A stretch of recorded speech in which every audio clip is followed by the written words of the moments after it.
Hello, friends.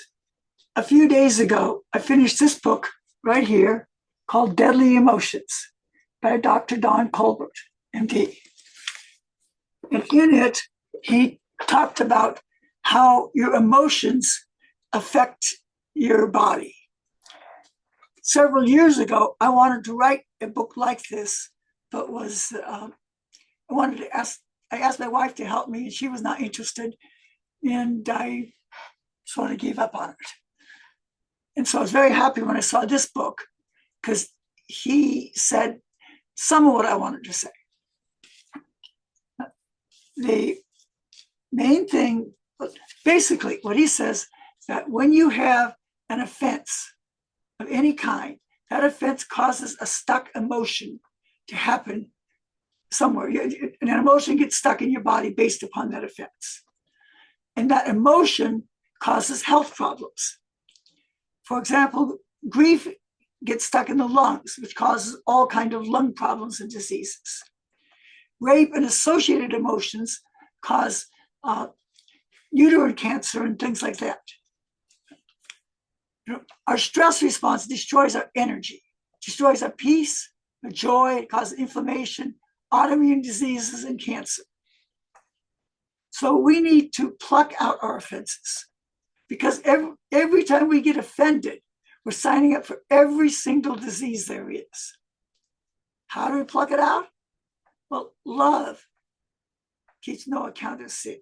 When we're in love instead of our mind, when we're spirit-centered instead of mind-centered, then there's no offense.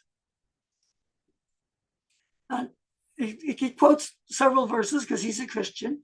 Psalms 119, 165 says, "Great peace are those who love your law, and nothing shall offend them." Later in the New Testament says we've been crucified with Christ. Because we're dead, nothing can offend us. So God commands us to forgive. He cannot forgive if we do not forgive. So that if someone has offended you and you carry that offense and choose vengeance, then that stops God from being able to repay him properly. And it causes all of the negative energies to focus upon you. So he says,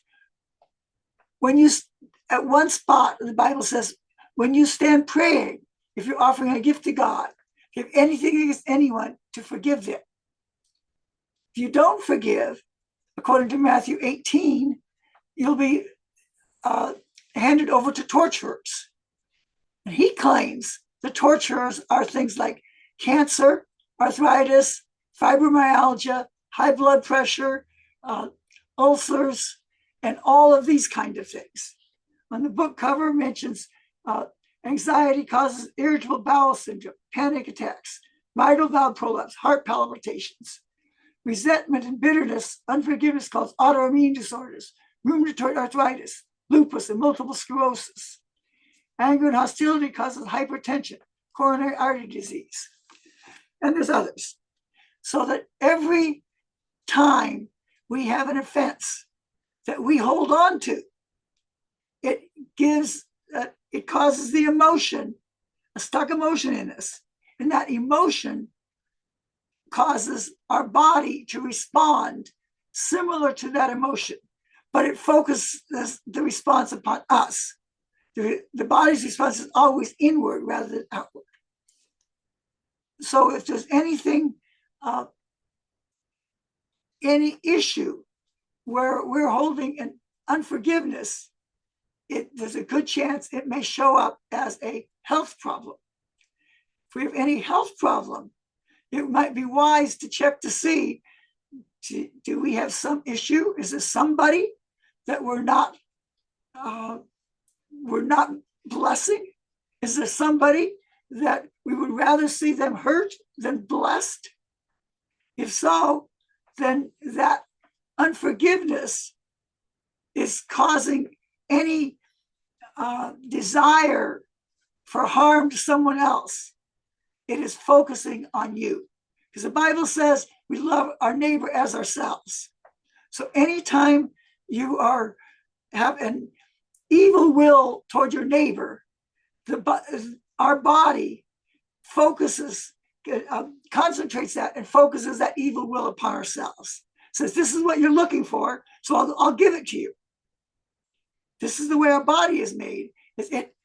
It focuses upon ourselves that which we intend to give to others. That's my current thing I want to say about this. I will be saying a lot more about it because this is one of the topics I've been very interested in for many years. Okay, bye.